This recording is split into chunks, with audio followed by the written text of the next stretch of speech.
Mais um dia de treino para a prova oral do Paraná e vamos lá. Primeira questão, direito constitucional.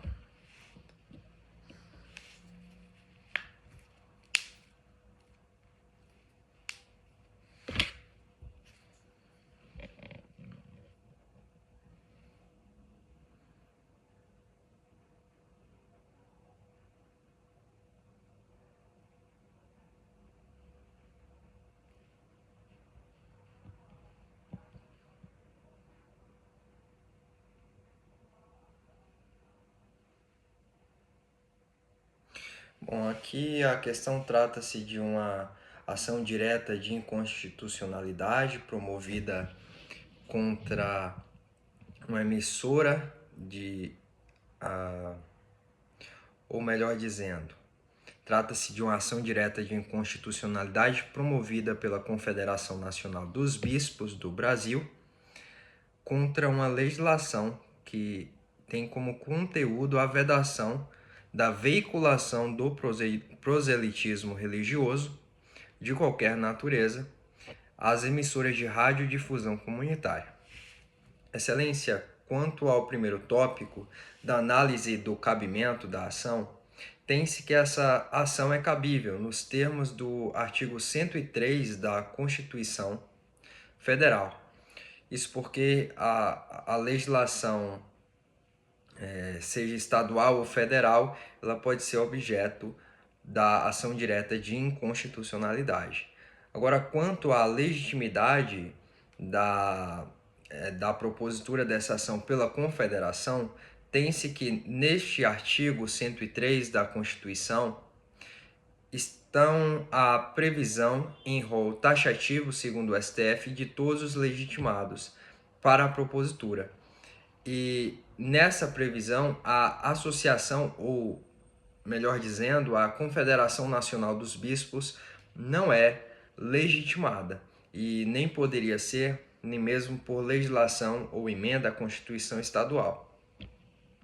Quanto ao segundo ponto, o STF decidiu que, em prol da liberdade religiosa no país, constante do artigo 5º da Constituição Federal, não pode haver uma lei que impeça o proselitismo religioso. O que é o proselitismo?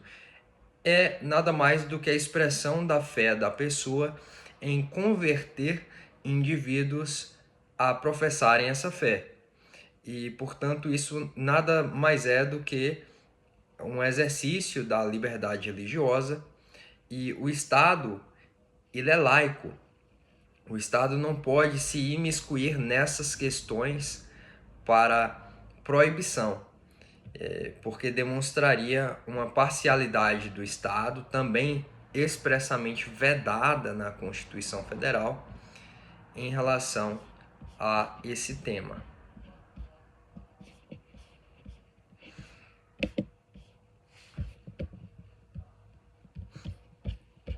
A segunda questão envolve direito administrativo. Aqui dispõe: determinado serviço público essencial uti singuli, que vinha sendo prestado diretamente pelo Estado, foi devidamente delegado a um concessionário de serviço público. Com relação a essa situação hipotética, responda de modo justificado aos seguintes questionamentos acerca dos serviços públicos. Primeiro questionamento: após a delegação do serviço em questão, a relação entre o concessionário e o usuário continuará sendo regida pelo direito público? Ao que eu respondo: Excelência, com a delegação, não temos necessariamente... existe com a delegação uma espécie de privatização de um determinado serviço, mas isso não implica que as normas que ali regerão passarão a ser de direito privado. Nós temos a Lei das Concessões e Permissões, que trata do caso, e a própria Constituição permite, no artigo 175, essa delegação de serviços para agentes privados. No entanto, continuará, haja vista o serviço ser público e, portanto, necessitar dessa tutela estatal e de todos os derivativos próprios do direito administrativo, não poderia, e além do mais, a concessão é uma é formalizada por meio de contrato, e é um contrato de direito administrativo, não poderia ser regida pelo direito privado. Necessitaria, portanto, haver a continuidade da regência pelo direito público. Quanto ao ponto 2, que prevê, que questiona, o concessionário poderá terceirizar serviços delegados, isto é, contratar com terceiros o desenvolvimento de atividades inerentes ou acessórias ao serviço concedido? Sim, a própria lei de concessões, que agora há pouco eu mencionei, ela diz que pode haver essa terceirização desses serviços já delegados, mas isso necessitaria haver uma anuência ou aquiescência do poder concedente. Afinal de contas, na concessão, a titularidade do serviço público permanece com o poder concedente. Terceiro quesito: qual é a consequência da transferência de concessão ou do controle societário da concessionária sem prévia anuência do poder concedente? Temos nesta lei das concessões diversas hipóteses de extinção da concessão. E uma dessas hipóteses é justamente tem a caducidade, que é a violação da legislação, mas aqui haveria uma cassação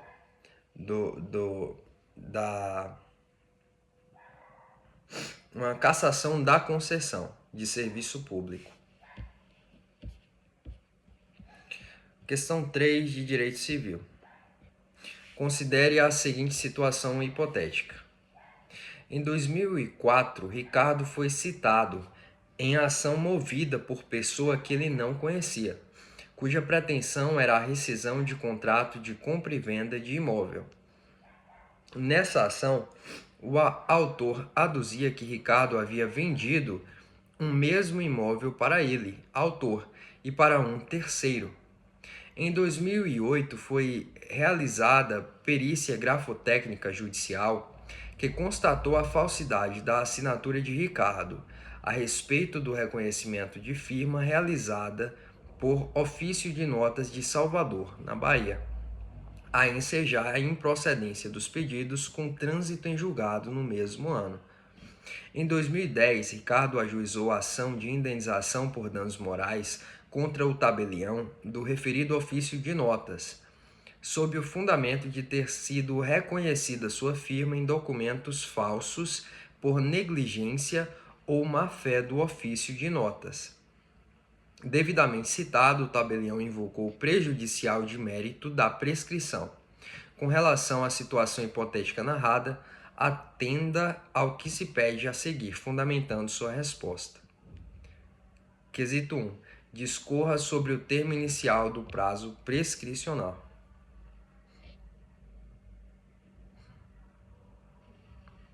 Excelência, em 2008 apenas foi constatada em perícia grafotécnica essa falsidade da assinatura. Em casos tais em que o credor apenas toma conhecimento do dano posteriormente e por critérios de justiça, como já decidiu o STJ, adota-se a teoria da accionata em seu viés subjetivo. Portanto, aqui, em 2008, ocorre o termo inicial do prazo prescricional, que é quando ele toma conhecimento. O quesito 2, já adiantado por mim, trata da teoria adotada no âmbito do STJ. Então, tem-se a teoria da accionata em seu viés subjetivo, que é a partir do conhecimento da lesão e que se aplica ao caso, e no viés objetivo, advinda da teoria de Savigny. E nesse viés tem-se que o termo inicial da prescrição surge com a própria pretensão, com o dano ocorrido, independentemente do conhecimento da parte. Mas, repita-se, aqui não se aplica no viés objetivo, mas sim a teoria da axionata em seu viés subjetivo. Quanto ao quesito 3, aqui diz: informe se nesse caso ocorreu a prescrição para a promoção da ação indenizatória decorrente da atuação do ofício de notas.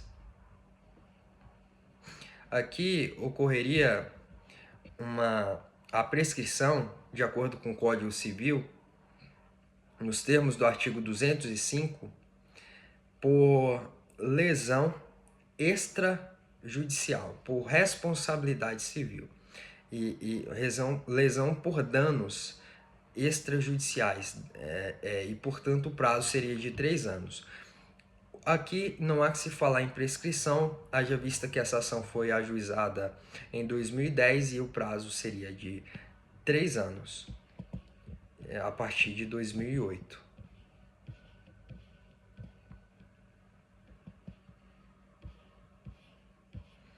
Questão 4, direito tributário. Considere a seguinte situação hipotética.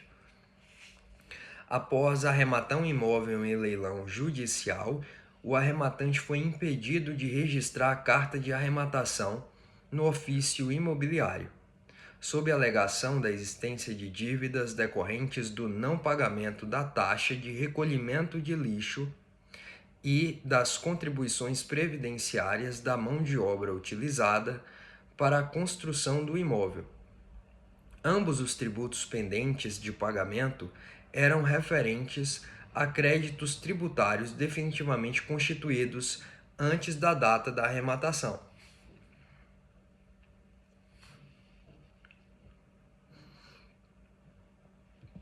A respeito dessa situação hipotética, responda-se à responsabilidade tributária do arrematante pelos tributos em questão, discorrendo sobre o tema de forma fundamentada. Excelência, aqui o STJ tem decisão recente no sentido de que o arrematante, pelos termos do próprio Código Tributário Nacional, não poderia responder por débitos, como a questão de tributos pendentes de pagamento referentes a créditos constituídos antes da data da arrematação. Então, créditos anteriores, por disposição expressa do Código Tributário Nacional, e sabe-se que a própria Constituição Federal delega questões atinentes a temas gerais de direito tributário a uma legislação complementar, que é o CTN, e o CTN vai dispor que o arrematante não responde por esses débitos anteriores à arrematação e que qualquer valor, inclusive tributário, que esteja envolvido quando da arrematação se subroga no preço. Portanto, não há responsabilidade tributária do arrematante nesse caso. Questão 5. Direito processual civil. O Código de Processo Civil prevê que o juiz, se entender pela maior facilidade de obtenção da prova do fato contrário, poderá atribuir o ônus da prova de modo diverso da regra geral. A partir dessa informação, responda de forma fundamentada se o juiz pode determinar a inversão ope judicis do ônus probatório durante a fase de instrução. Excelência, mais uma vez estamos diante de entendimento consagrado do STJ e também consagrado na doutrina, que dizem que a inversão do ônus da prova é regra de instrução e não de julgamento, para que se privilegie o contraditório, para que se privilegie a informação das partes como princípio basilar que é trazido no próprio Código de Processo Civil. A própria decisão, a própria não surpresa trazido como regra e princípio do Código de Processo Civil enquadra-se na hipótese. Então, essa atribuição diversa do ônus da prova, ela pode ser feita na medida em que também o próprio Código de Processo Civil estabelece que a inversão do ônus da prova ela se dá de uma maneira dinâmica. Isso é novidade que o Código de Processo Civil de 2015 trouxe em relação ao Código de Processo Civil de 73, de Buzaide. Portanto, sim, seria possível essa inversão oper judicis. E há uma inversão do ônus da prova oper legis, que seria aquela estabelecida no caso do parágrafo 1º do artigo 375 do Código de Processo Civil, em que há essa dinamicidade do ônus da prova, é oper legis, mas quanto ao fato constitutivo do direito do autor e ao fato modificativo, extintivo do direito do autor, estão trazidos de maneira estática. E aqui existe uma modalidade oper legis, mas quando fala da dinamicidade da distribuição desse ônus da prova, há que se falar aqui de uma inversão oper judicis, ou seja, que parte do juiz. Mas essa inversão é importante lembrar que não será cabível na hipótese de causar um prejuízo à outra parte por ela ser incapacitada de se desincumbir desse ônus da prova que a ela é atribuída de maneira dinâmica. É inclusive um pressuposto negativo para a distribuição dinâmica do ônus da prova. Questão 6. Direito processual do trabalho. Com relação à justiça gratuita no âmbito da justiça do trabalho, discorra sobre as condições, para a concessão da justiça gratuita em processo do trabalho. Com excelência, com as inovações trazidas pela reforma do direito do trabalho de 2017, passou a constar expressamente a questão da justiça gratuita na CLT. Dessa maneira, tem-se que, para que se conceda a justiça gratuita, no caso de pessoa natural, pessoa física, e assim o TST também tem súmula nesse sentido, há uma presunção, de maneira que basta que a pessoa física alegue que é vulnerável economicamente ou hipossuficiente economicamente para que seja garantida. Se for uma pessoa jurídica, é necessária a comprovação, também nos termos da CLT e do entendimento sumulado do TST.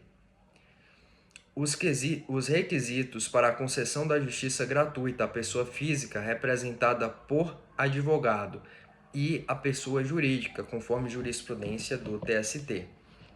Basta que o advogado, no caso de pessoa física, munido da devida procuração, apresente a petição ou a reclamação em juízo, afirmando, como um dos pedidos ou no corpo da fundamentação, a hipossuficiência do seu cliente. A pessoa jurídica é necessário prova da sua hipossuficiência, trazida também pelo advogado no corpo da peça inicial. Quanto ao questionamento 3, diz: o cumprimento das obrigações decorrentes da sucumbência, inclusive quanto a honorários periciais, no caso de a parte sucumbente ser beneficiária da justiça gratuita. As obrigações decorrentes da sucumbência, sabe-se que aquele que é beneficiário da justiça gratuita, de acordo com os termos da CLT, não se desincumbe de pagar os honorários de sucumbência. Até tinha um dispositivo na CLT tratando da possibilidade, dentro de 2 anos, de se comprovar que o beneficiário da justiça gratuita ele tem recursos para arcar com esses encargos processuais. No entanto, o STF julgou inconstitucional, de maneira que o beneficiário da justiça gratuita, e como decorrência do próprio acesso à justiça, ele não arcará, via de regra, com os honorários de sucumbência, muito embora arque com custas as multas processuais, mas, de acordo com a própria CLT, esse beneficiário, em relação aos honorários periciais, aqui não falando dos honorários advocatícios mais periciais, a própria CLT expressamente diz que ele deve arcar, independentemente de ser beneficiário ou não da justiça gratuita. É a minha resposta, Excelência.